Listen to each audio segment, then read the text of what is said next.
It always goes live before it tells me it's live. So all this, like, I think I'm talking and nobody can hear me, and then it's in the replay. There we go. Yeah, I know. All the time. I go back, watch the replay. I'm like, oh, man, everybody heard that. All right. We are live. We'll give people a minute to get in. We're a little bit early. I guess it's not terribly early if you're East Coast, right? What are you, almost 11 o'clock there? Yeah, about 11 o'clock. Oh, man. Even the slackers are up by now. I know. I can't decide. I really love, I grew up on the West Coast here. So I'm just kind of used to, like, it just makes sense to me that football games start at 10 a.m. and, you know, all that stuff. But I really like East Coast time zone for pretty much everything else. Yeah. So cool. Welcome. We are jamming today with Tony Banta. Probably half the people in this group are familiar with Tony. You've worked with him. You've been in the room with him. You've seen his training in the vault, which is one of the favorites. And if you're new to the group, Profit and Productivity, I'm going to give you a quick overview. You're going to see us live fairly frequently, at least 3 times a week. We are here to pretty much cut through the BS, help you identify the things you need to be focusing on. And then our specialty, my company, is to come in and build the systems, the operations, the blow-by-blow mechanics of things so that when we do resolve your issue, it never becomes an issue again.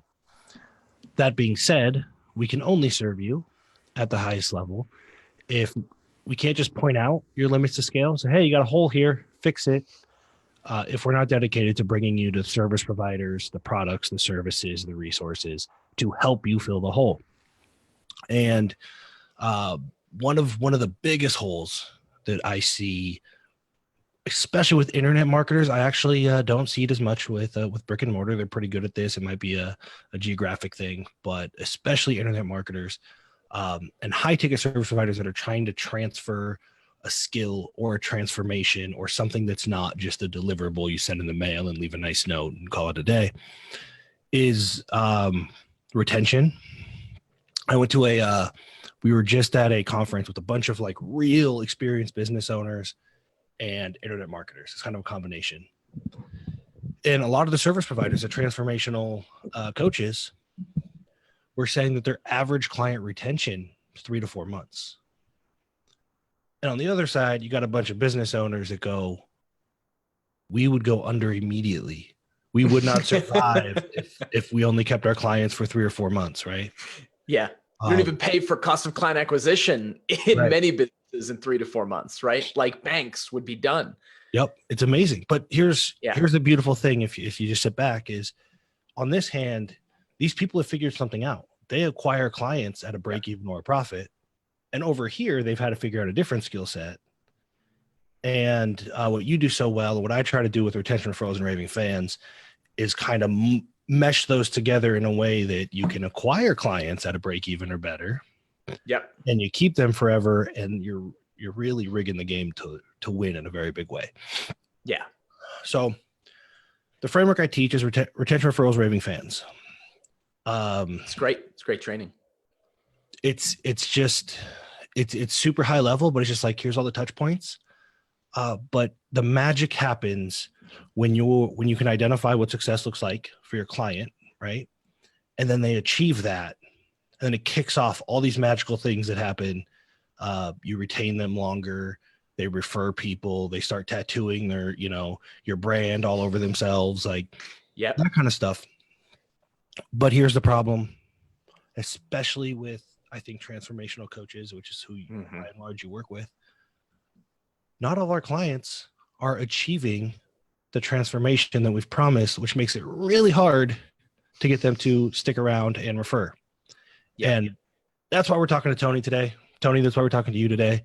What you do with client success, helping take the knowledge if I'm working with you, the knowledge that I have and articulating in a way that people can understand it and in a way that will change or modify their behavior to get the results that they want is phenomenal. So if you feel like you have a really good program, but your clients aren't successful, they're complaining, they're getting stuck, or maybe tell me if this is something that you run into all the time.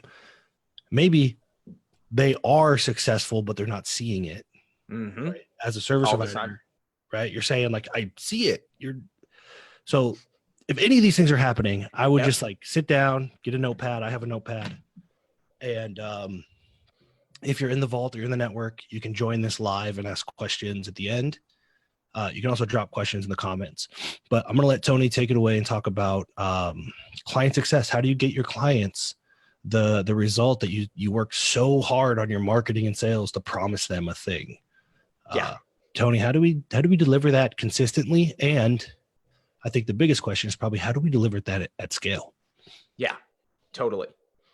Well, so the first answer to that is you don't all the time. And like, it's probably a good place to start that like, I see this super frequently where like right before someone's like totally burned out, or like even if like this is like one of those lead indicators that they're headed towards burnout, is that they're looking at their clients, like they're looking at the whole population of, you know, clients, and a chunk of them aren't, you know, as like 20% of them, you know, like are just nowhere close to the results that they, you know, that they want them to, that they know that the client is capable of, right? Like they see their business, they see their life, they see their, you know, their diet, if it's a, you know, lifestyle offer, they see their relationships, they see all of these factors, and they know that the client's capable of so much more, but there's something getting in their way. So the first thing that you have to understand is that that's totally normal, and that I've never, ever seen anyone like with a scale beyond 100 clients, like not 100 clients at a time, like 100 clients total. Like I've never seen someone with a scale larger than 100 clients outrun the Pareto principle, like outrun the 80-20, you know, the principle of you're going to have 20% at the bottom, and they're going to be the, you know, they're going to be the nightmare clients. They're going to be the clients who don't show up. They're going to be, you know, like we just signed a client, right? Came in through a referral. We set their start date. We frequently throughout the year are booking out a week or two before we can start, because a lot of what we do is pretty intensive. And so we got to the client, you know, like the client was supposed to start this week. And we go in, they haven't responded to the last email, sent the payment, signed the contract, but, you know, didn't show up. Now, like sometimes that's just life, right? Like sometimes like life gets in the way. They're not good at checking email. They forget about things. Totally understandable. But the first thing we have to understand is the bottom 20% that's going to happen to. And one of the biggest mistakes that I see people who care, you know, we have some, you know, like we have some like mutual friends that we've worked with who care. You know, I'm thinking of Dan, not Dan, you know, Nicholson, that's in the group all the time, but the other Dan, you know, really cares about his, you know, his tribe, his people, his clients, his employees. And so to see people not showing up, that, you know, what ends up happening, the people, the bottom 20% are the ones that we spend all the attention on. The bottom 20%, you know, which like, this is going to sound a little bit, you know, glib, but like the bottom 20%, or certainly the bottom 10%, right? Like the 10% above them, you can, you know, like, I don't want to say save them, right? Because like, we're not saviors, but you can affect that outcome. You can do things to, you know, change that. But certainly the very bottom 10%, they're losers. And, you know, they're going to run into consistent it doesn't mean that we don't serve them. It doesn't mean that we don't serve them impeccably. It doesn't mean that we don't, you know, like that we don't treat them with the respect that they deserve. But there's a certain percentage of clients who pay money for a program and think that means that they don't have to do the work, you know, rather than rightly seeing what, you know, you and me, and I think most of the people in here know, is that when we invest in a program, you know, we are investing so that we can learn how to do the work, so that we can learn how to change, as opposed to the people who, you know, think that they spend a little bit of money and then they don't have to change, because we always have to change to get the results that we're, you know, looking for. Right. So So I think it's really important to start out with like shattering the illusion that somehow some people out there get 100% client success and everything's amazing. And, when we look at their marketing, we see how amazing everything is. There was a program that I was in and I saw them send out in like a newsletter, something about having 100% client success. And I said, wait a minute, I was in that program. And about a good 50% of people who went through that hate you. How can you in good conscience say that? But, people can like manipulate the numbers all day long. They can contort things. They can only look at the selective things that they want to make themselves feel better. And if we're constantly looking at, someone else's front of stage and comparing that to our back of stage, then we think that, things are really hopeless. And here's why that's important. To go back to your question of how do you deliver the transformation on scale, there's a strata. And if either people in the chat or, if you think it's valuable, I can diagram some stuff out, but there's a strata, right? Like we call this like client stratification. Like if we take like a core sample of the earth, we're going to see layers of things like inside of that, right? And the same thing ends up happening with, clients. That you have the bottom 10 to 20% every time. I've never seen a program that has served more than 50 to 100 people where like it's not like blatantly clear when we look at the the data of inside the program of where their clients stack. And there's always a bottom 15 to 20%. And then there's a middle 70%. And then there's a 10% at the top. It's funny, I especially for the people who know you, when I am teaching this, I always use you as an example, Nick, because I've seen you long enough to know, and the example that I usually give is like, if Nick is in a program on how to clean up dog poo, he's going to monetize that and be the, star of the program within about 10 to 15, days. Right? Like he's the top, like you drop people like that. You're so stoic, man. You're not cracking a smile at all. I'm smiling on the inside. You drop you into something like that, you're you're going to be the top 10%, right? But that's not how everybody is. That's not how everybody for the program is. And in truth, I'm sure that you could share examples of, different areas of your life, different aspects of your life where that hasn't been true for you either, because humans are complicated, multi-dimensional people.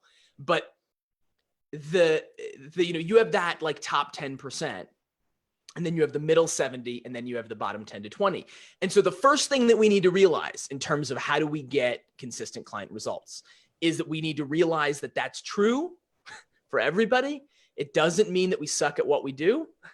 It doesn't mean that there's something wrong with us, but it also doesn't mean that we can't intentionally, once we're measuring that, once we're looking at that, it means that we can intentionally actually change those outcomes, that we can actually optimize for client success rather than feeling like that's just some abstract measure of how good of a coach, consultant, service provider we are. Because the classic mistake that heart-centered people make, that I see them make all the time, is that they give all their attention to that bottom 20%. They almost totally ignore the top 10%, although they go back to the 10% because those are the ones that make them feel good. So like they spend more time with them. Sometimes they even spend too much time with them and lower their results because they actually want to, because like rather than just letting them succeed, like they actually want to monkey with it so that they can feel validated with the people who are actually getting results. And then they almost totally ignore, not like ignore completely, but they don't really pay any attention to the middle 60, 70%. And what we need to do is the exact opposite, that we need to put structured boundaries. Like we need to have impeccable service that creates, and I'll talk a little bit later about what I mean about impeccable service, but we need to have impeccable service so that we can actually put boundaries in place on the bottom, 20%. So, we say like shun the non-believers, right? Like we need to put like boundaries and like quarantine the bottom, 20% so that they're not affecting everybody else. So they're not dragging down the results, but we need to do that in a certain way. There are some careful tricks that we can, do for that. That we need to be investing time in the middle 60, 70%. And we need to be going to the top 10 to 20% and celebrating those successes. The top 10 to 20% are the successes that, you talk with Justin all the time, Justin Demers, and he's live in here. He's sharing a ton of amazing value. Like you want to know one of the quickest ways to maximize client results, like not in marketing, but inside of your program, celebrate and highlight and create a culture of success from those top 10 to 20% of results. Show everybody else what's possible, but then back that up with, okay, what's standing in the way of the middle 60 to 70%? There's a ahead. concept I want to throw it in there because I'm going to turn the pages on my notes in a minute. If I think about R3, I think about everything Justin teaches. And I just want to give this to everybody in case that they don't connect the dots themselves or just expedite the process here. If you focus on that 60%, right? So, and correct me if I'm wrong, but this is how I think, because I think long term. I think like I think way longer term than most people do. If you are focused on rescuing that 20% and you do help some of them at a great cost to your own personal time, if you do retain them, you're retaining the bottom 20%. If you do get referrals, people tend to refer people like themselves. Right. So really what you're doing is you're making more work for yourself in getting referrals from the bottom 20%, which is why I love if you focus on that 60%, because it's the highest volume and probably the greatest return on your time outside of those outliers up top, obviously. Yeah. If you get them success, they go refer more people like them and you retain people like them. And so you're always going to have a bottom 20%. But what I see here, because I'm a visual, like I visualize everything, I see that bottom 20%, but by focusing on the 60%, you're actually raising the floor. Yeah. Right. Very slowly as people refer in and you cycle through, you're raising the floor, which is, I talk about all the time. Best way to improve results overall is just raise the floor. Well, and what that looks like, because you still have the same strata, right? Like you still have the same levels. You still have the bottom 20%. But when you've raised the floor, the bottom 20% are not people who never ROI and never have any hope of getting a result. The bottom 20%, half of the bottom 20% actually get a little bit of the result. There's still the bottom 20%, right? Like there's still, those, those rough layers.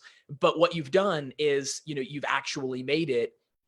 And, that's the pathway to like actually maximizing 100% client results is that you raise the floor. And so then even your bottom 20% who you still don't like love, like still don't like, you'll still tank your business if you invest in the bottom 20% that like with your time and attention and, resources. But what you have is that you have a model where, that bottom 20% are still getting results. And you get to say at the end of, whatever term of engagement, you have, you get to say, hey, that's been great.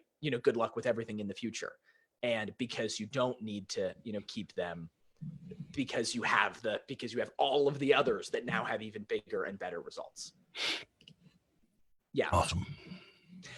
There's also an order of magnitude component to what you were just sharing there, Nick. You said that, the idea of investing with your time, spending time, even at great personal, expense, spending your time on that middle 60%.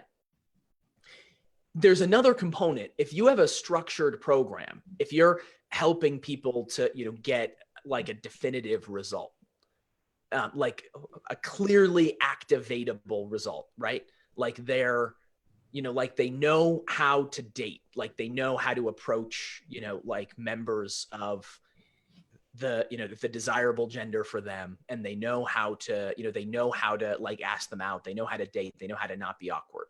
They know how to run Facebook ads. They know how to manage systems in their, business, something that you and I both care a lot about, right? Once you have a clearly activatable result and you invest that time in those people in the middle 60%, you should have assets from that. Like you should have like actual clarified systems. You should be looking at, you shouldn't just invest time blindly, but the way that we help, clients to do that is to actually look at the data and use the data to see where are clients getting hung up? Where are they getting stuck? And then by helping them, you should actually be creating examples and tools and trainings from that you get to put right back into the system. So to your point, as those people refer more people like them, you have a cycle of there being tools and systems and assets that actually help create that result. We have a rule. We have a rule in our business where I will always spend time on creating assets. Like I will always spend time to, I will spend extra time on like building things that we get to reuse again and again, because it's not something that's, tied, like it's not something that is, tied to time. We do it once, we get to reuse it. Yep. Big, just to piggyback off that is the only thing I'll spend. I'll spend my time talking to people in the network or people that I think I can help. But outside of that, sometimes, because a question I get all the time is like, why do you do 15-hour days? Because you're the quality of life guy. And it's cyclic. I go through phases where I sleep all day, and I go through phases where I work. I will only sit here and I will work 10 times harder and longer if I know I'm building an asset. Yeah. It's super, super important. It's something that I think coaches don't do. I don't know if you have a process for that, but something we don't do, because it's just easier to just like hop on a call and help this person real quick. Yeah.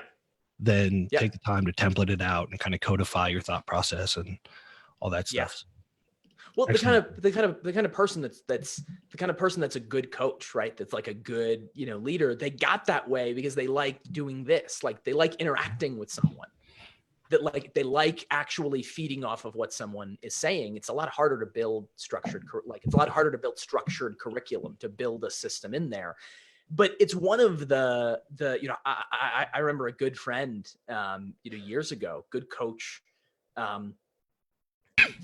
she had this like limiting belief, and like I could not dissuade her. And like I've like followed some of her success over time. She's fine, but she's not creating a business. She's really just created a job, right? Like she's like really just created a thing where she gets to serve clients, because she could not like break the limiting idea, that the limiting belief that clients wanted her. So like it was all built on this idea that like clients wanted to spend time, with her. They wanted to spend time learning from her. So she had to give clients an hour work session, every week. Like she had to do, certain things like this, and it had to be with her. And of course, like none of that's true. Like clients don't care about, like maybe that's true for Tony Robbins. And that's why he charges like $1 million for you to actually get one-on-one time, right? Like that might be true at a super high level, but for everything else, clients want the transformation that you keep promising, right? That's the only thing that they want. Like you're just a proxy for that. Like you're just the mechanism that you've convinced them is the thing to get them that. But if you say, like it's a group call, it's not me. If you say it's, this curriculum, and then, you get to schedule time when you need it. If you say, there are all kinds of ways to break down that model, and that's the key to their transformation. And a structured curriculum works better than a coach does, because like any good like coach consultant that I've ever seen is more of a quick start. They're more of a visionary rather than an integrator, to use Rocket Fuel EOS's language. And when that's true, the more time that they end up spending with someone, and like I'm guilty of this. We actually committed some of these sins ourselves, and we committed some of these ourselves in our company just earlier this year. And the same thing, it's hysterical because the same model, happens for, everybody, but like you get to this point and great coaches, consultants end up monkeying with the system rather than maintaining the system. So like they design the framework, right? The 5 steps for clients to go through, but when it's them for too long and that gets boring, they start to say, well, what if I added a 6th step? Mhm. Or what if I did step 3 before step 2? Wild. And then before they know it, and like, of course, like their heart's in this, like their heart's in the right place, right? Like they're like trying to maximize results.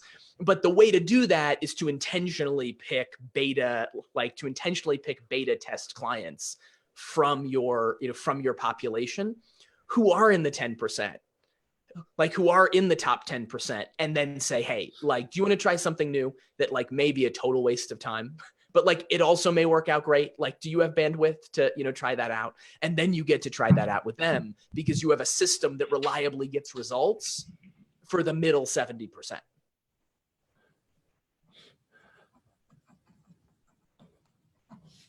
Made a note for that. That's something I'm going to talk about at the event. I know you're not going to be here because you got a baby coming, all that stuff.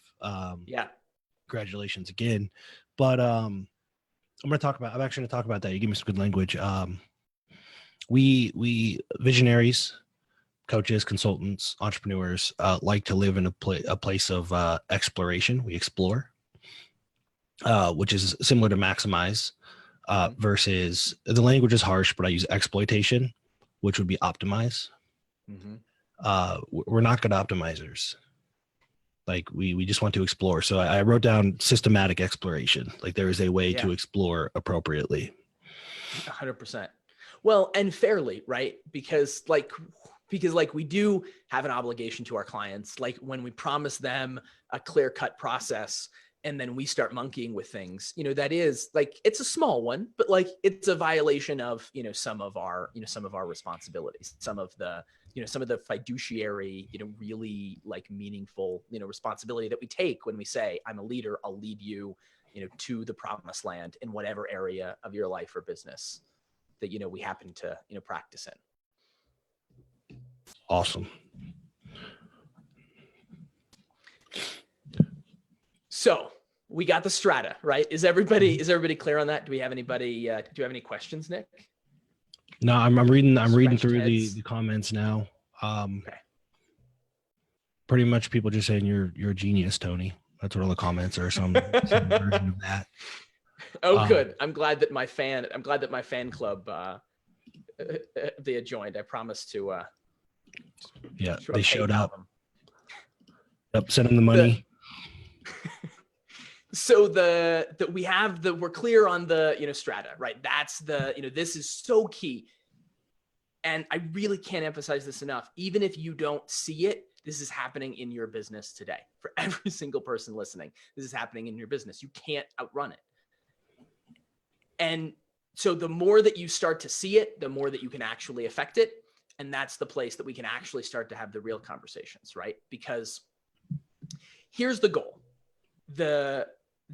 Our several of our mutual friends, Jeff, Dan Nicholson, talk all the time about profit, and which is so, especially for entrepreneurs, especially for for quick starts, for what did you call them, maximizers? Yeah, explorers, maximizers, starters. Yeah, like oftentimes we care about the money, but we care about the revenue, and it's really easy to get distracted by that and to not take into account profit. And profit's crazy important. We recently put some training together for teams, so that as we're going through, we have an audit process that we take, that we take people through, and we've been getting like more and more larger, sorts of organizations who have a team and they have multiple people working on the client, service kind of side of the business. And so we recently put some, training together that actually dives into why, as an employee, you should care about the profitability of the company that you're working with. Like why, even if you have zero equity stake, you should care. And you should care because profit equals health, like profit equals stability. And I don't want to ever work for either as a partner or as an employee, a company that doesn't have a clear pathway to, growing profits, because that means that, more and more of the work is erratic. It means that it's almost always a one-way street when you don't have a solid profit model. Even if you're in an unprofitable phase, you need to be looking at that. You need to be focused on that so that you add this many more clients and then you're in a healthy, profitable situation. So we can't emphasize profit enough. As the thing that we have to, focus on. Generally speaking, as a rule, we like to keep the client service side of a business, of our client businesses, down to around 30% of revenue, so that your cost to actually fulfill, and some businesses, end up being higher, some businesses end up being lower. There's also some question marks in there, right? Like, there are some, depending on the model. If you're a gym, the money that you spend on equipment, and I know you have some experience in this kind of model, is the money that you spend on equipment part of the client experience percentage, or is that part of overhead? Like you can categorize it, with your accountant any number of ways, right? But that's going to shift some of the numbers. So, don't hold on to the 30% too tightly. But it's one of the things that we look at. And one of the other factors that we know, which is why retention is so important, and referrals, in this same exact way, is that almost always a client that comes in from referral is a good 10% costs, around 10%, all the way up to 50% less to fulfill than somebody that comes in blind, because they already have the belief.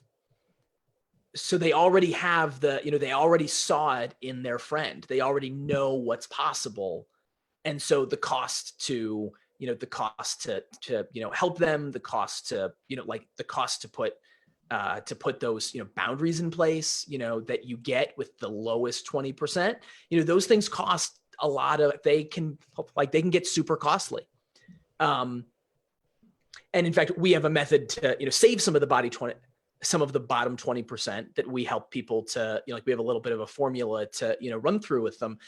But you have to be really careful to pick the ones that have the lead indicators to show that they really can make it, because you're going to invest to really do that. So it's super important, that's where referrals come in. In terms of retention, the average that I've seen is 30+% lower cost for a retained client. And that's even in some of the most time intensive, markets. That's even for your service provider, levels where you're actually doing fulfillment time. You're actually doing something for that client. If you're looking at a coaching model, it can be as high as 90% less expensive to fulfill a retained client as opposed to a brand new client coming in. So as we look at profit and maximizing for, profit, that's why retention and referrals are so incredibly impactful. I assume that's not going to be a surprise. It shouldn't be. And to some of the people listening, yeah, who have been paying attention. That's the whole, imagine two businesses, two coaches that are both doing $1 million a year, it's just a nice round number. Mm-hmm. And one is entirely retention and referrals. We're talking about 30 to 90% more profit. That is significant. That is extremely significant. And it should be obvious, but the more business owners I know you talk to and I talk to, they're not thinking this way. Once you say it, it's well, duh, but they're not making decisions this way, which is exactly why we do what we do, and exactly why I have you on here talking about it, because you start making different decisions when you understand how this math works out. You certainly do. Yep, you certainly do. I'm going to share my screen if that's okay. Yep. Because I'm going to highlight this to look at some simple kind of numbers. Let me know if it doesn't let you share. I can make you a host. James says, in your experience, why do so many coaches, online businesses, owners not focus on fulfillment, retention, and making the 60% happy? I think you kind of addressed it, and I'll let you address this too. But there's actually a series of videos that Dan Nicholson I just watched because I'm helping him build a program, and it's part of the program on the cognitive biases. Mm-hmm. And Tony kind of touched on it. We focus on the people we're trying to save because we're service providers, which sometimes we translate as saviors, and we focus on the top percent because it makes us feel really good about ourselves when they're like, "You're so awesome, I made $1 billion," and you're like, "Yeah, I'm the man." So there's probably a multitude of cognitive biases that cause us to ignore the 60%. It's not a conscious decision. Obviously, once Tony lays it out like he does, it's a duh. But a lot of times we're not operating. We don't understand the biases that are influencing our decisions. Yeah. So and it's also, I think the savior thing is a big component. And especially for people who really care, that's a big component. But it's also like just the squeaky gear gets the squeaky wheel gets the oil, right? Like it's also just the people who make the most noise and are the most needy inside of a program. It's human nature, and especially for people who have a team. That this gets amplified with people that have a team, right? I've been a client success director for other offers as a kind of plug-in done for you piece in the past. Super cool because I get to see our kind of principles played out, on scale, like close to exactly the way that we would want to see them happen. And it's so funny because even with my coaching, the go-to thing that a business owner ends up saying is, well, yeah, I haven't heard anybody complaining because of the new things that you've done. And that's supposed to say that it works, right? That's supposed to say that it's good. And some of what I have to explain when we, when I hear that is, well, then we haven't gone far enough. If we don't hear the bottom 20% complaining, then we haven't gone far enough to put boundaries in place so that they have to change. Because some of the bottom 20% should be complaining. They should be saying, hey, why aren't you paying attention to me? I pay all of this money and then you're not even going to answer my question. Yeah, we're not going to answer your question because you didn't fill out the form. Because we need to know a little bit of information from you. We need to know that you're doing the work before we know even how to answer the question, right? So if we're not making those people complain, then that's a sign that we're actually not going far enough. But it's so natural for people to think, especially, especially bad managers, people who aren't used to, managing, to judge what their team is doing by the number of people complaining about it. And that's a really bad metric, but it's super common and feeds in right to this point that the people that complain get the attention. And it takes the unusually emotionally aware person, or, someone that's had us to actually help them put these, we call them boundaries, we call them toll gates, in place so that people have to jump over a hurdle. And that silences a lot of those, a lot of those complaining, that, that puts a lot of that complaining in its place, which is I just heard someone say this the other day that if you're looking for a babysitter, go to care.com, because I'm not your babysitter. I'm your coach, consultant, Facebook ad rep, whatever the case might be. So I'm going to hit share. Yep. So this is just a rough little model. I'm going to break down what a couple of these numbers mean. I'm sorry it's not prettier for any of you that like pretty things. But so this is two businesses, identical in their front end programs. So an initial front end program, this is going to be familiar for coaches, consultants. I just said Facebook ad, runners, right? For these kinds of businesses that have a front end program, which you need to have if you're running ads, and that's your attraction funnel, because you need to be recouping some of the costs. So super common. The model changes a little bit if you're looking at a different model, if you're looking at a gym, or if you're looking at a personal, a friend of mine's a personal trainer, and has an online model that's a subscription model, no contract, just a lower ticket, slow growth kind of thing. Our friend Justin has a similar a similar subscription model on the front end. So the numbers end up being a little bit, the model ends up being a little bit different, but I think the majority of the people that I come in contact with have a front end program.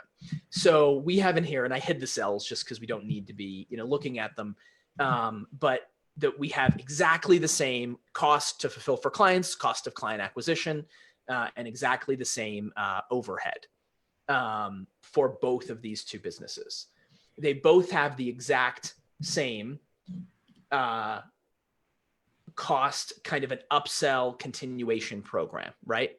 Exactly the same as as each other, except one upsells at a rate of 5%. And so this model is a little bit simplistic because we're actually only looking at the first year. So we're not looking at the continual, increase. So these numbers are actually smaller than they would be otherwise, but you can still start to see this, play out pretty quickly. And so that means they both also have the exact same cost to fulfill on those upsell continuation clients. Which, by the way, isn't true. You're almost, when there's a 5% upsell rate, they're almost always going to have a higher cost as a percentage because they have fewer people going into it. They have fewer great, clients that are coming through. And then the second one is at 25%. So we've only moved the needle 20%, which is a little bit of our benchmark, is like, we like to see 10 to 20% moving the needle when we work with a client on client retention. So we're only seeing about a 20%, delta there. And what you have in terms of the total profit is 105% change in the actual profit of the company. And that's only for a 1-year scope of, time with that client. You teach this in R3 in retention, referrals, raving fans. When you take a subscription model like a software company, and you look at their valuation, and you do a time horizon of, I think 10 years was the experiment that you used, was it the model that you used? You can have a company that's worth 5-10 times as much because all of that retention just compounds. But here we're looking at one singular year of a time horizon and only a 20%, delta in 20% difference in the that upsell rate. And you have double the profit. You have a company that is, if they had two companies, exact same, front end sales, and a scenario where, one has an extra 50K per month coming in. And that's significant. It's significant. Yeah, go ahead. It's significant because, again, this is from the experience with the people I've talked to in this group that are watching all that effort.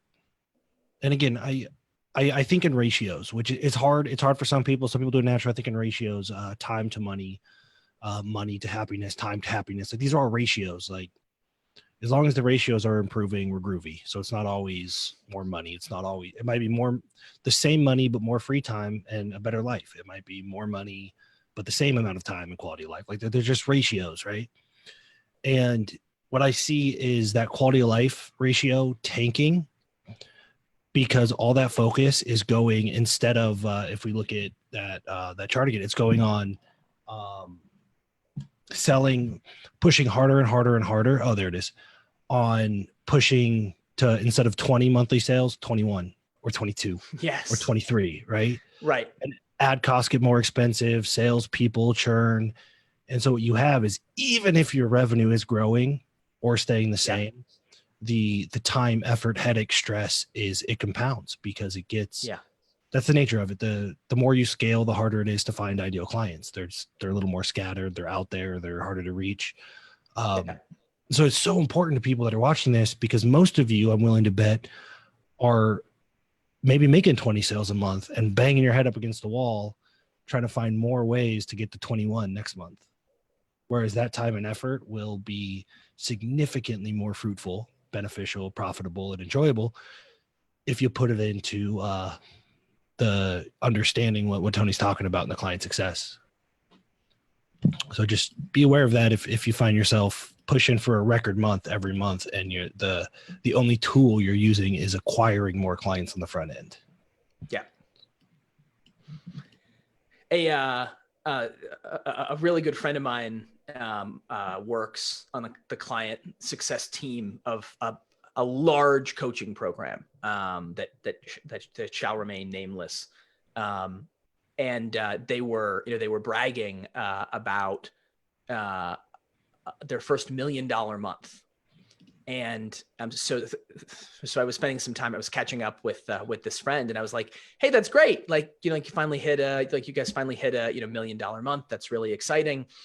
And then he like shook his head and he said, yeah, but we had to refund 40%. We either had to refund or we had people whose second payment defaulted on 40% of the people that came in on the front end of that, $1 million month. And that's what happens when you have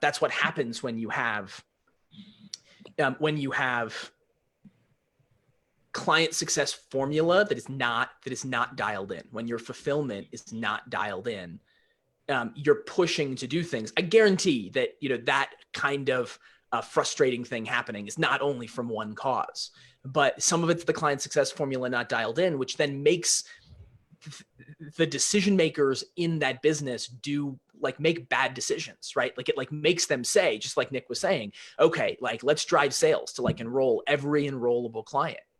Versus, like Nick and I share, a similar value of we make clients jump through some hoops to, before they can actually work with us, certainly work with us in a deeper way, where we're going to be investing lots of, time, in them, because the cost of somebody, defaulting a payment, the cost of those bottom 20% clients ends up being huge.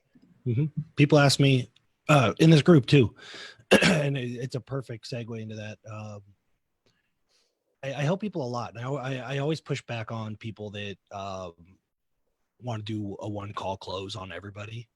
Mm-hmm. Be like, well, why do you help people for free? I don't work for free. Would a plumber come to your house and fix your toilet for free? And part of it is through these processes and doing it over and over and over in so many different industries.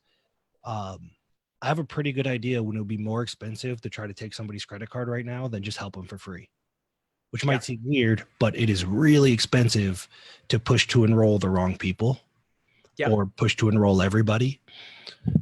And it's just a really good, again, to actually give me money, you're the same way, to actually give us money and become a client, which means you're under our protection or guidance or whatever. You got to jump through hoops for that reason, because it is really expensive to have people come in and fail. Yeah. Yeah, for sure. Yeah. It's a trap, and it's a trap that, you can only sustain once you're in that trap. You can only sustain that for so long without, doing a lot of mindset work that then has its own, it can very quickly turn into a spiral. Of seeing people not get results, seeing frustrating things happen, and the way that we like to combat that is, I like fewer clients coming in to our business every month, or a relatively few number of clients, and then maximizing the lifetime client value, maximizing the experience. I said in a live yesterday, sharing some things about this training today. That the only reason that we've survived is that we have clients that stay for years and pay us multiple 5 figures a year. And of course, that's not how they came in, right? They didn't come in saying, hey, can I write you a $50,000 check every year? That's not I don't know about you guys, but I don't run into those people on the street as I'm walking to get a sandwich, right? Who say, can I pay you, these large chunks of money?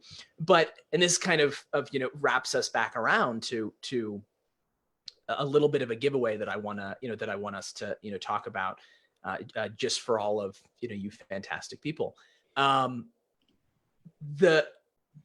It doesn't start like that, but the purpose of our front end program and the purpose of your front end program should be to turn people into ideal long-term clients. that when you look at what Nick is, so when you look at what Nick was, talking about the very beginning of this idea of, retention, referral, raving fans, this idea of actually, activating, giving them, giving clients that transformation, letting them experience that transformation. The transformation should be into what they want.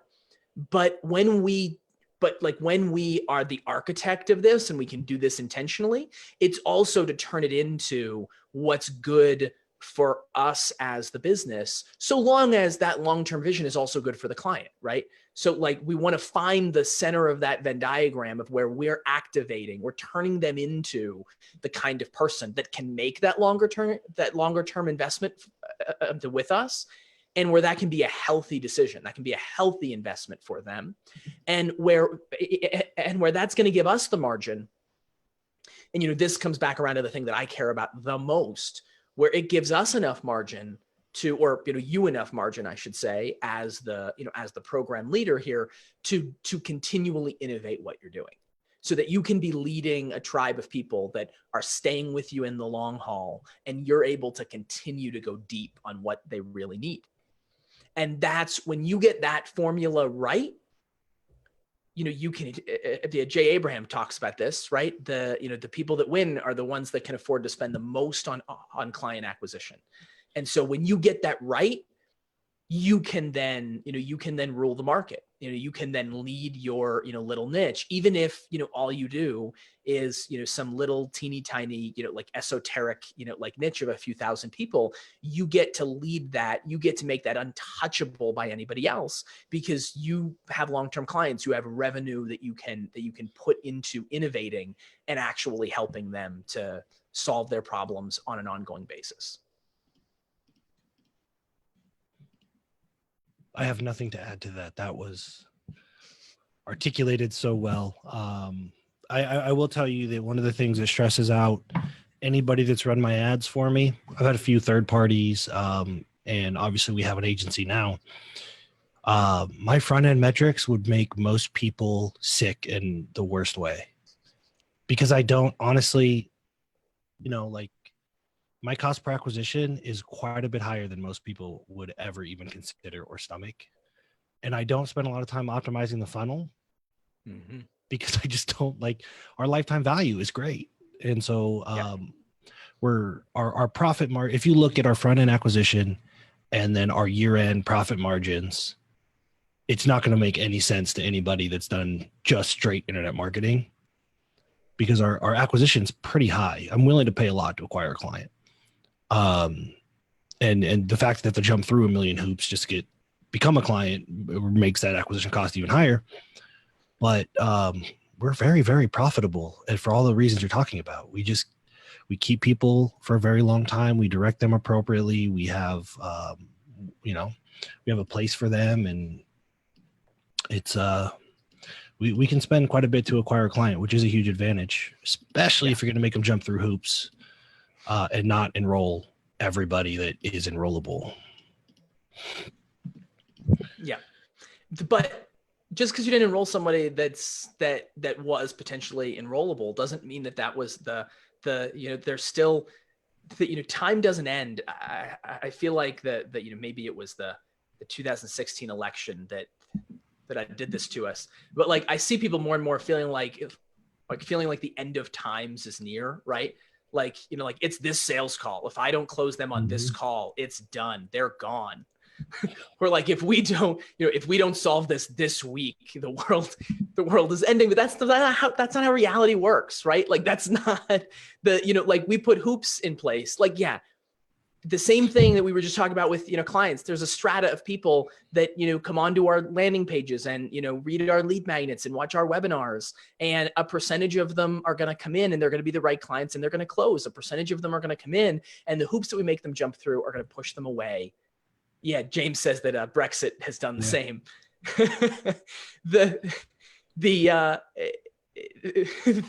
You see how I tiptoed right around some of the most polarizing topics, Nick? I'm trying to make Chappelle and dodge laser beams here. Yeah, it's brilliant. we think that these things end, but there's a percentage of people that come in, they see these hoops, they don't, yes, there will be a percentage when we give them hoops, there will be a percentage of people who will get mad and say, like, why won't you treat me like everyone else will? And then they go away and then they, whine somewhere else because we don't actually listen to them. But that's the benefit of the hoops, right? Is that like, we're not in a place where we can hear them. But the thing that we get from all the other people who are not going to be those whiners that are offended because we didn't treat them like everybody else is they keep percolating, like they keep spending time in there. And so it's not like reality, stops. We help the people that we know how we can help. We maximize lifetime client value. And then, those people that, didn't make the cut, those people that, didn't make the bar, that, we put them in a place where that, we help like redirect them to the place. And we do this all the time. That, one of the things in the client success system, when we help clients, we map out exactly some of the pieces that they need. And almost invariably it is to accept fewer clients. I was just on a call with a client, before earlier this week, and she was saying how, she has this one set of clients and they can't really afford to pay full price. Let me know if this rings a bell to anybody. They can't really afford to pay full price, but she really likes them and they're really, really nice people. And like, they can't really afford to do all the things that she teaches them and, helps them do, but she doesn't really want to leave them she doesn't really want to leave them in the lurch and like this big, long, sad story. And I said, why do you not want to help the people that need help? And she's like, well, what do you mean? I want to help, these people. And I'm like, yeah, but you can't make that decision. You don't have an unlimited amount of time. Like, why don't you really want to help the people? Why don't you want to give the people who can afford that the help? What's the block there? Because that block that makes you not want to help those people is manifesting itself in you helping people who are never going to get the transformation that you provide. They're never going to be able to afford to pay you, what your time is really worth. And you're just going to spin your wheels. And so we have to cut those clients out. You know what happens when we cut those clients out? Profitability goes up. And the thing that I said to her is relaunch your podcast. Relaunch your podcast and let those people listen to your podcast. You're going to give them way more value than they could possibly afford from anywhere else by listening to your podcast. You're going to help them out of the poverty mindset that they have that's leading them not to be able to afford your program. And then you can focus on the people that can actually pay so that you can actually get better at the things that you're doing. You can actually be in a healthier place in your, company rather than letting the bottom, percentages of clients drag you down, because that is what inevitably happens, right? Awesome. That's the thing. And I've been dancing around this and sometimes not so dancing around it. Sometimes I just go straight for the jugular. When I'm always saying, and there's a good example, this group right here that everybody's in, that's what it is for me, right? It's the the people that, by and large, they're not going to be here this week because they didn't become clients, but we're still here serving them the way that we can, it's structured. We're controlling our time. All of these videos get pulled onto a podcast for the same reason.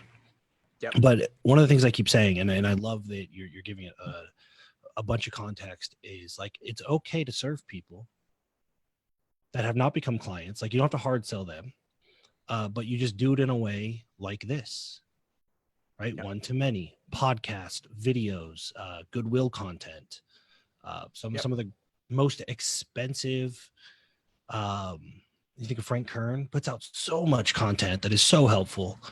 And it doesn't hurt him at all. So I just, as a service provider, I love that advice. Launch your podcast, do a Facebook group, make videos, drop people in there that are not a good fit for your core offer.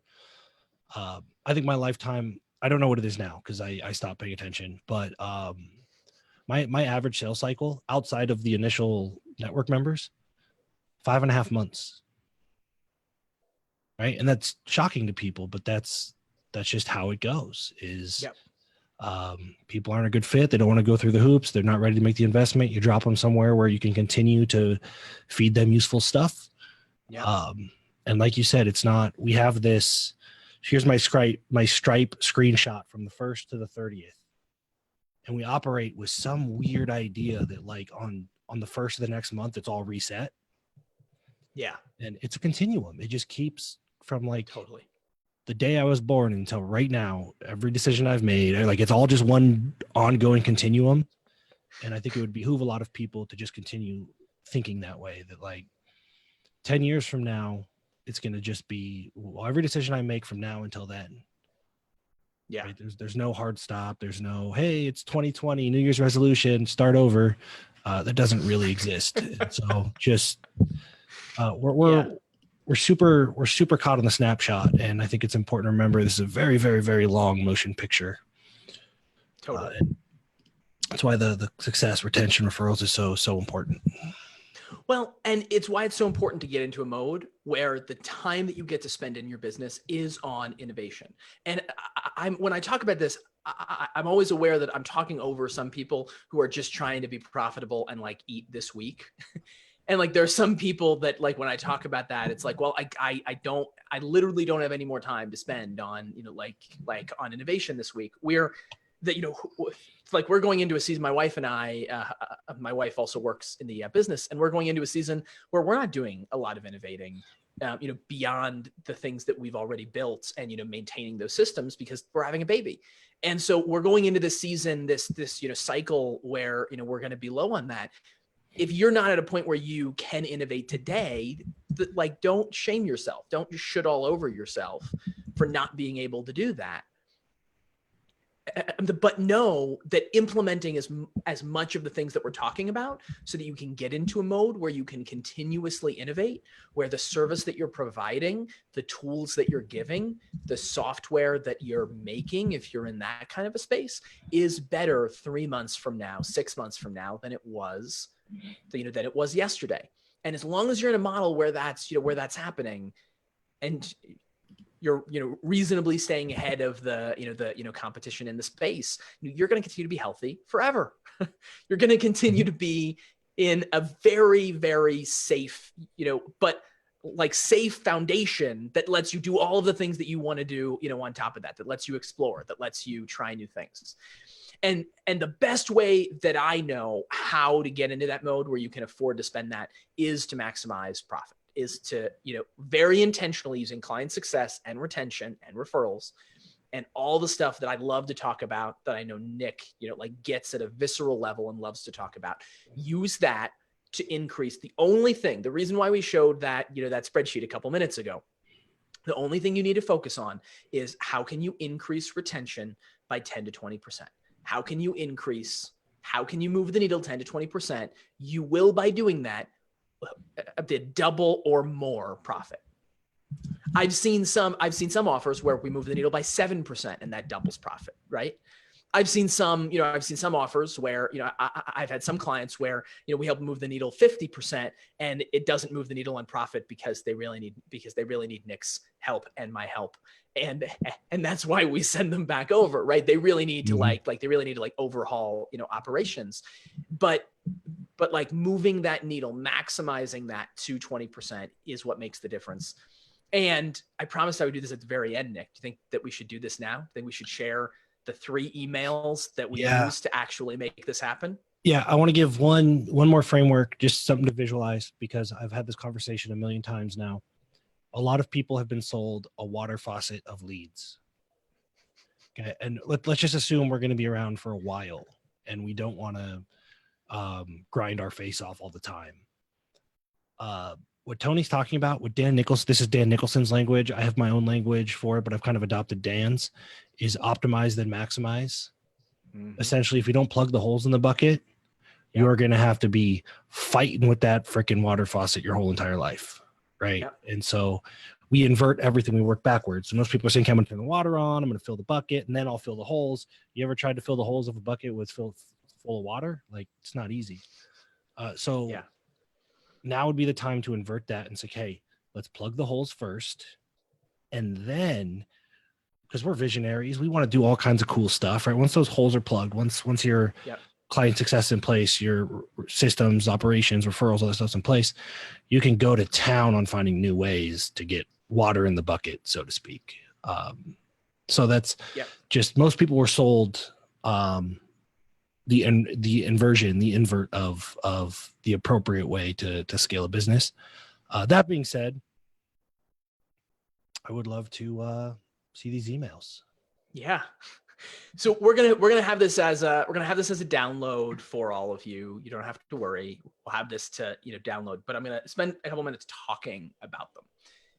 And I felt kind of bad, Nick, when I said this, when I said 3 emails to double profit, because I felt a little bit like a scammy internet marketer as I said it, right? It's like the 2-step funnel that's gonna make you a billionaire. That's right. How you can make Bill Gates jealous with your wealth in 3 easy emails. Yep. So let me just dispel something really quick. This isn't just the emails, right? Like the emails are the tip of the iceberg. If you're not doing these things underneath, then it's not going to help you. It's not going to, it's going to help, but it's not going to plug the holes, as Nick says, to the bucket. So you need to do the things that the email symbolizes. The email formalizes what we're already doing. It codifies the practice that's already happening in the business.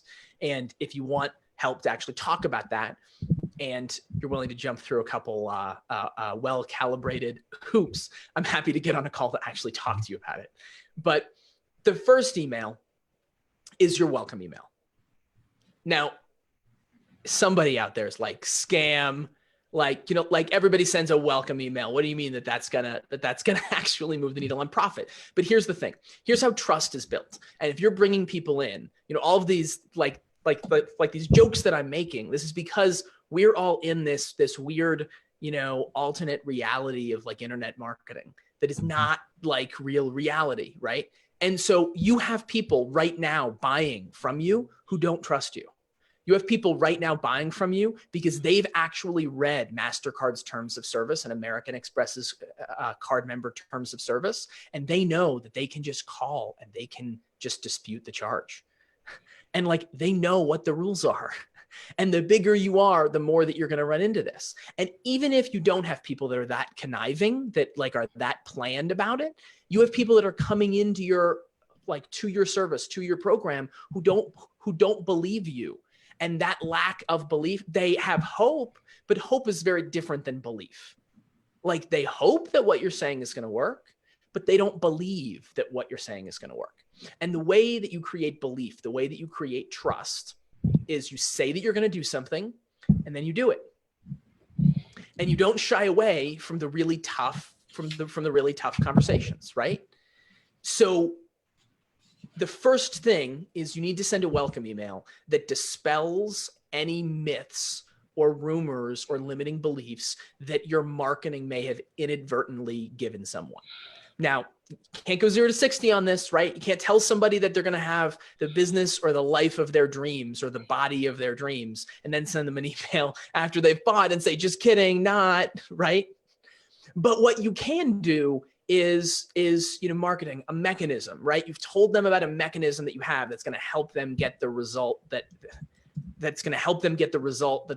they aspire to, that the transformation. And what you need to do in your welcome email is you need to clarify that process. You need to tell them, yes, this is possible. Everything we told you is absolutely possible. And by the way, click here to watch these videos that Justin, taught me how to make for my clients. And watch these videos so that you can hear about the journey of people just like you who have made it. But you need to know this is what you need to do to actually get there. This is not going to happen overnight.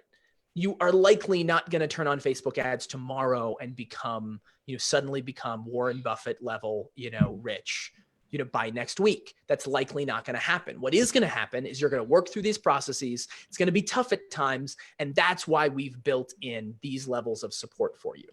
You want to send that. This is by far the most impactful message that you will ever send. And you want to modulate the excitement that you're giving somebody coming off of a sales call, coming off of buying, coming off of making an investment, coming off of hearing all of the rah-rah stuff in your marketing. You want to modulate that so that they get the work that they need to do. Does this make sense? Makes Makes sense sense to me. everybody. I know there's a delay on Facebook, so even though I'm watching, I know that when I say it makes sense, like 5 minutes from now, Daryl's going to say, yes, it makes total sense. But so the second email is what we like to call the boundary email, or the come to Jesus email, if you will. It is the email where you are saying the path that you have decided to take while going through our program is not going to lead you to the result that you want. You're going to have to send this intentionally. James was the one, not Daryl, but was the one that said, yes, it makes sense. Yeah. That you are going to need to send this manually. This is not something that you can, unless you have an outrageously complicated Confusionsoft sequence, set up. You are not going to be able to send something like this automatically. You're going to need to look, or you're going to need to have your team look and see what people are, what they're doing inside of your program. If you work with everybody one-on-one, you might have to have this as a conversation, and it's an uncomfortable conversation, but like you have to say to somebody, the path that you are going on is not going to get you to where I told you you could go. And here's the change that you need to make. And then you need to back it up with, I can't help you unless, or the only way that I can help you is. And again, hopefully you're all taking notes, but this is all going to be in a PDF that you can grab. In fact, these are some of the things that we use for our clients, and I have a team member of mine packaging it up for you, as we speak. So it is that really tough conversation. When you send that email, I highly recommend you follow it up with the option for a phone call. As much as you can possibly stand, keep it to 15 minutes, but follow that up with the option for a phone call. Follow it up with a booking link. If you're in a group program, you don't want to have that conversation publicly on a group call. You want to have that one-on-one with someone, and you want to actually tell them what they're doing is stopping them from getting the result that they need. And that leads me to, by the way to make that last one easy is to serve people impeccably. The way to make that easy is to serve people impeccably so that you don't give them reasons to say, yeah, but you didn't do what you said you were going to do, or something like that, right? It is to have some of the systems that, that we help you put in place. It is to have some of the systems that, Nick's team, helps you do, so that you are consistent in what you're doing and you're serving clients impeccably. The last email, the third of these 3 emails that's going to move the needle for you, is what we like to call the end strong video, or the end strong email, or the transition email, where you're transitioning the relationship. And what we like to see you do is send an email, have them fill out a form describing what they've done, some of their experience, what's going on. And then you have them schedule a call so that you can have a call, you can figure out what needs to go next. We help people, change this in all kinds of ways. So like this isn't the exact way you need to do it. We could talk more in depth about how you can maximize what you're doing with this, or, the script that you need exactly when you're on this call. But you want to help them figure out what's worked and what hasn't worked and what they need next, and how what you have plugs into that. As by the way, somebody hasn't ROI'd in the program, as long as we know that a client of ours is actually doing this ethically, and they're actually prepared to help people who have not ROI'd and not just extract more money from them, we have a formula that has an incredibly high percentage of success that actually can help recapture, and we call it like a second chance program is the way that we talk about it, to get a second chance at clients who have drifted astray, and you're going to give them a second chance to get success in your program. Even if they have not ROI'd, you can still, bring them into your program. You need to be careful, because you don't want to bring in bottom, 20%ers into a long-term, into a long-term engagement.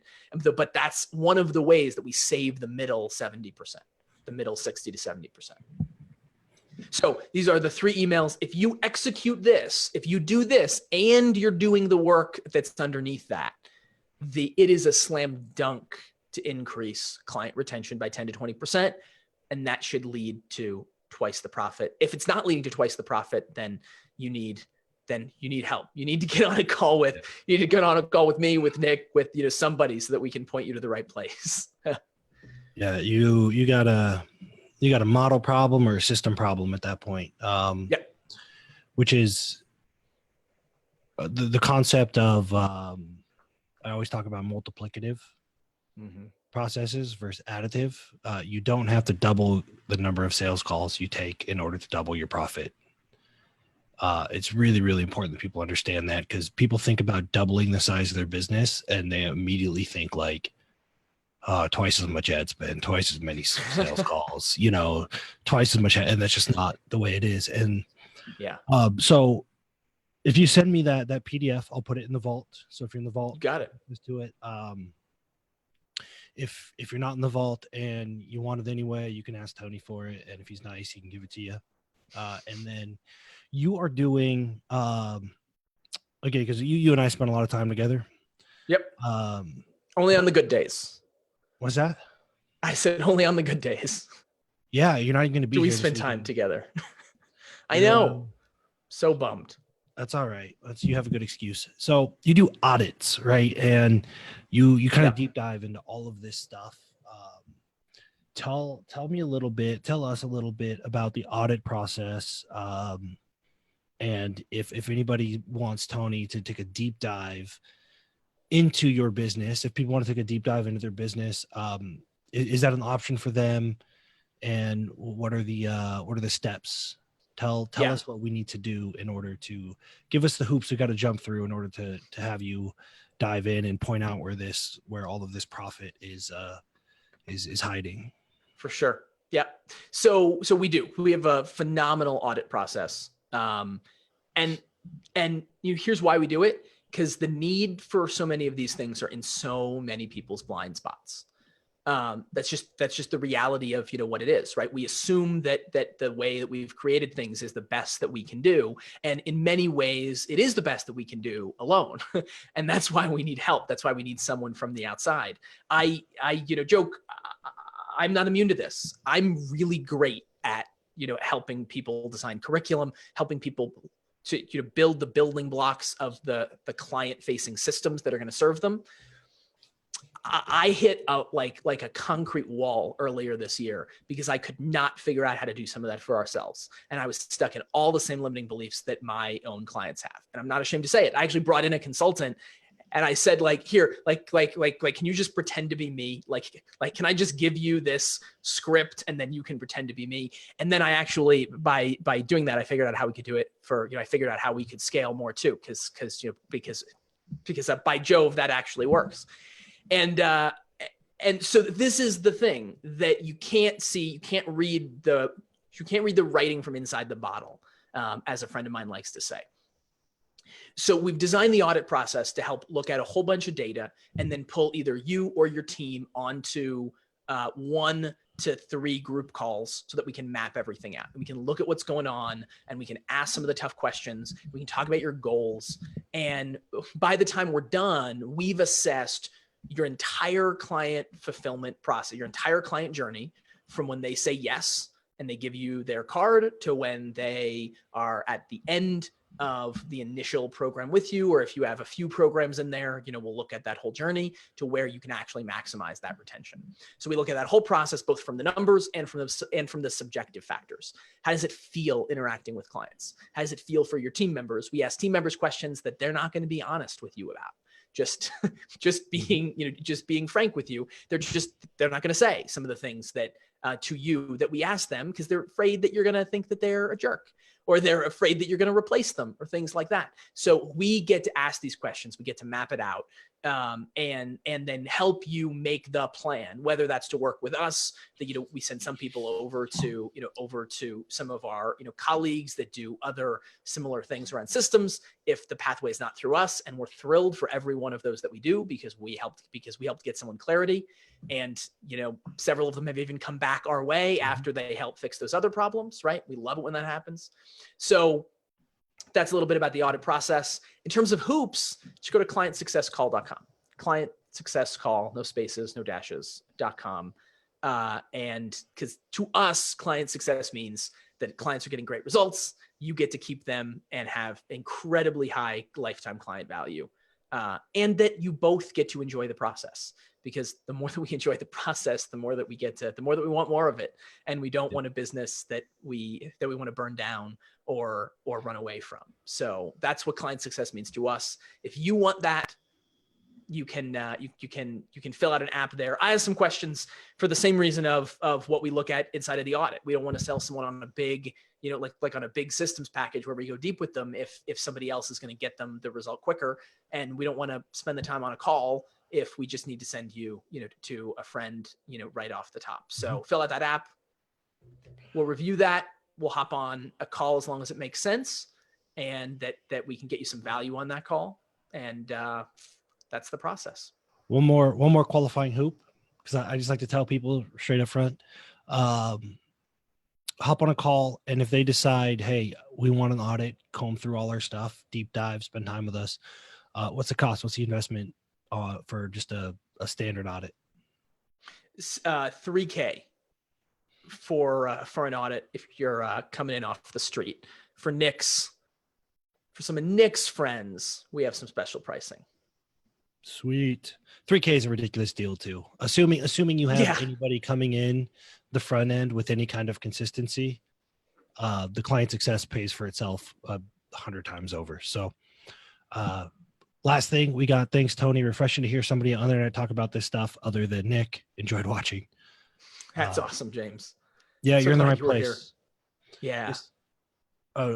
Tony, you got Dan Nicholson, you got Tim in here.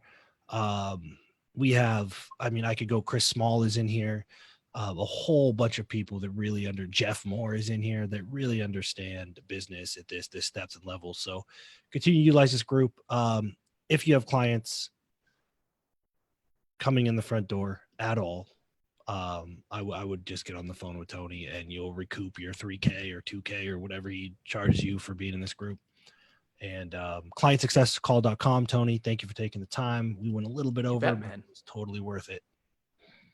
Anytime.